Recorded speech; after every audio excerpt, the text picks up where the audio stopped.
Our next inductee was a four-year letterman from 1981 through 1984 for the football Colonels. He started 52 consecutive games, which at the time was an NCAA record. As a freshman in 1980, he was moved from offensive guard to center after a neck injury limited his duty, and he received a medical redshirt season. In 81, he began his string as the Colonels starting center as EKU led the nation in total offense and set school records for most yards rushing with 3,078 and TDs with 48. EKU finished first in the final poll.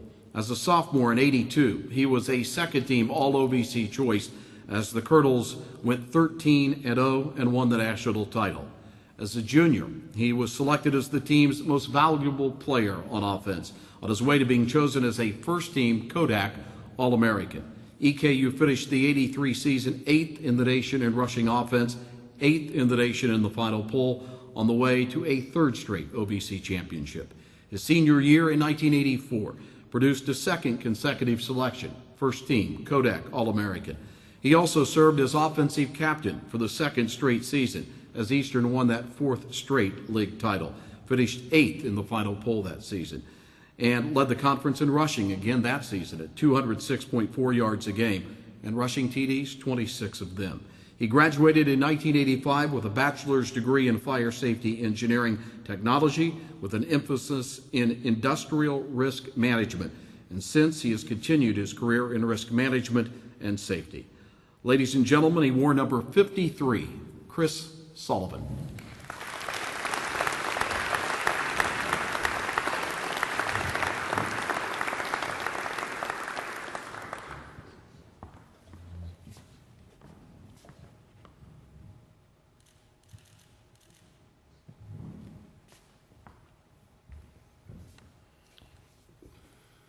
Well, thank you very much. It really humbles you to hear those kind of statistics because when you live through something like that, personal achievement is extremely important.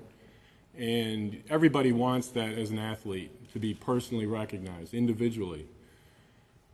Several people have mentioned their teammates up here tonight, and I want to make sure that everybody understands personal attention and individual awards make you feel so wonderful, but you take every teammate with you and you share it with them instantly and you say, we did this together. And they're like, congratulations, man, way to go. And you're like, no, this works for both of us. This works for all of us. Football is the ultimate team sport. The coaches, since you were this tall when they're teaching it to you, there's 11 guys on the offense. Every single one of them has an assignment. Every one of them has a duty and a job. One mistake, and look at it, I'm sounding like a coach. This is drilled into your head, so you take these teammates with you. But when you're individually recognized, you say, wow, this is icing on the cake. It can't get any better than that. It seems surreal to come back 30 years later and to hear those statistics. But at the time, when we were living that, it was expected of EKU. We were going into the season as #1 in the nation, and we would say, yeah, that's right. And we would line up and we would cause pain. I used to tell my family, I'd say to my dad, look, those guys are dragging their equipment back to the bus with their heads down. I said, but the funny thing is their heads were down when they were coming in to Hanger Field because they knew they were going to get whooped. But all this starts when you're a kid and when you're with a great family and you have the upbringing. And my dad has the work ethic of an animal, anyone that knows him. He's the exact same age as Coach Kidd.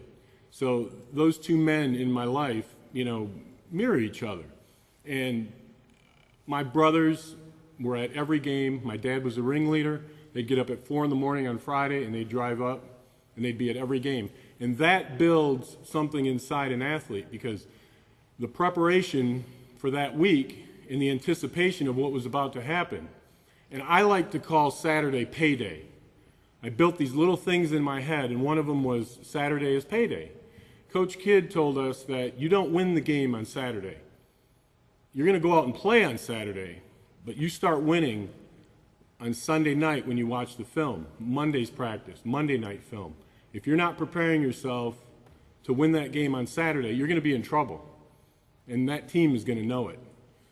So Coach Kidd knew how to motivate us. We had other things and distractions on campus. There was so much going on, and we'd say, well, yeah, we got a game Saturday, but Coach Kidd taught us, on Monday, you win the game. And that's when we prepare to be victorious. Well, the record stands for itself. Here's what's happening in 30 years ago. I would walk out on the field, and I'd look across the line, and I'd say, here's what's going on. We're going to be going up and down this field all day. And unfortunately, I'm going to be dragging you with me. And you're going to end up in our end zone about 4 times. Good luck. And we had a swagger, and we had a confidence in ourselves that could not be denied. And there's little things that build that in you. Coach Kidd would look at me in practice, and he'd say, we got an All-American center. If we need a foot or a yard, we're just going to go right off your big butt. And we're going to get that yard, and we don't have to worry about it. And I said, yes, sir, just do it. We even got to a point where the center or the quarterback would come up and tap me, and it was time. And he didn't even have to say a word, and we'd go. So one game, the quarterback comes up, taps me, I snap, we go, turn around, he's laying behind me. We didn't get it. So I run off the field, and Coach Kidd grabs me, and he goes, what happened? And me being the intellectual that I was, I had an answer for him. I said, we didn't get it. He's like, what do you mean we didn't get it? We had a deal. I said, we'll get the next one. I had an insatiable desire to be on the field. I had 52 consecutive starts was not an option for me. I did not want to be anywhere but on the field. That's where I did my best leading. I was team captain, and I knew that being on the field and pulling this team with me was the way to do it. So Coach Barton took care of us in the training room, and I tried to stay away from him. 6 o'clock in the morning, you had to be in there, and I don't know where he got his medical education, but everything was about a bucket of ice with water in it. And at 6 in the morning, man, how's Mr. Sullivan today? You hear that a couple of times, you're like, I'm fine. I'm going back to bed. So, you know, you build this toughness within you as a kid, and you bring it here, and then these wonderful men develop you. Coach Canan, who's a marvelous coach, started my career. Tom Jones, Doug Carter, Pete Carrero. These position coaches mean so much to you as a young man. And they're just wonderful men. And the people that came through this institution and are still here, Coach Blankenship, Tanera, Teddy Taylor, they're just fantastic men. You cannot take young men like this, throw them into this new environment, and then expect success without that kind of mentorship.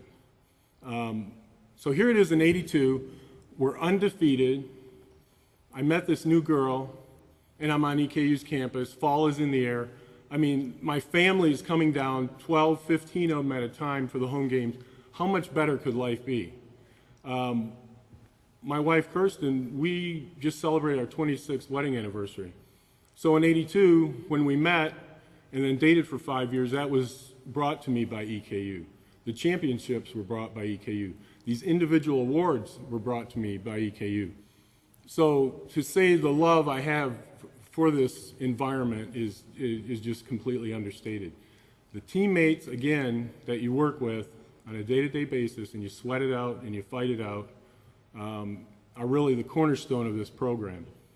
And like Joe Spadafino said, you know, to this day, we can count on each other anytime we need.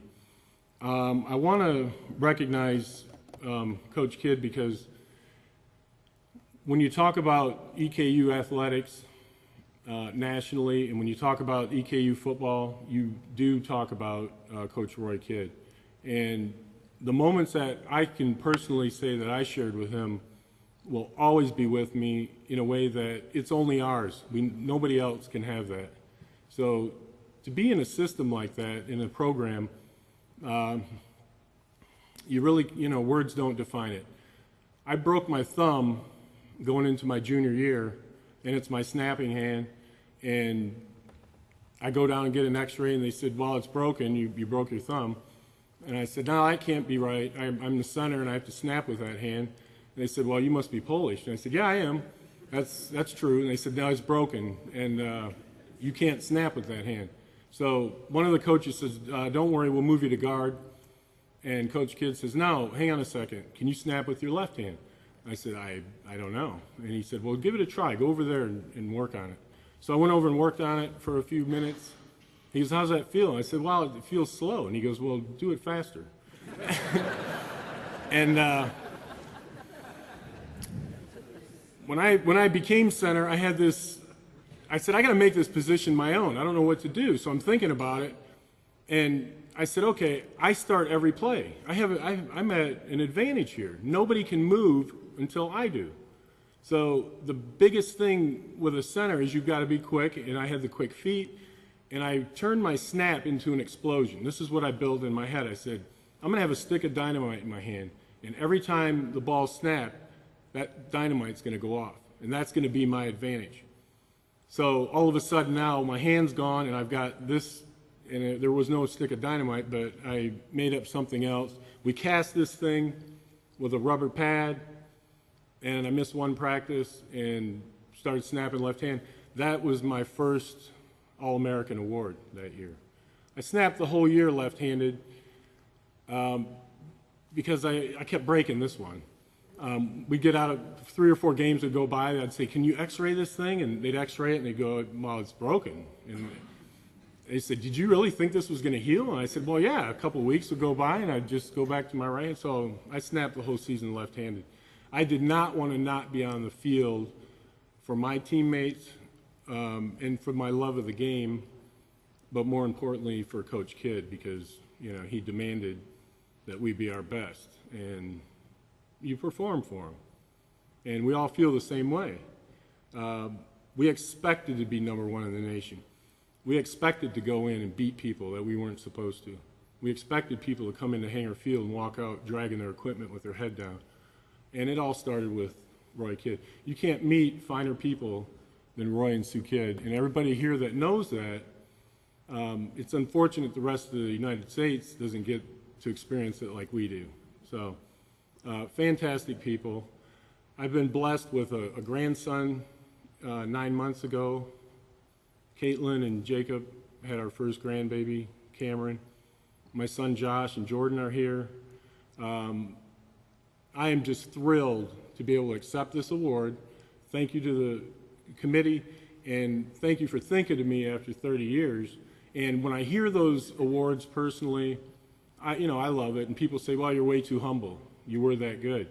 And it was the university that brought it out in me. I could have never had this success without the chemistry of these coaches and these players and the wonderful atmosphere in the fall with EKU. So I am super blessed to be here.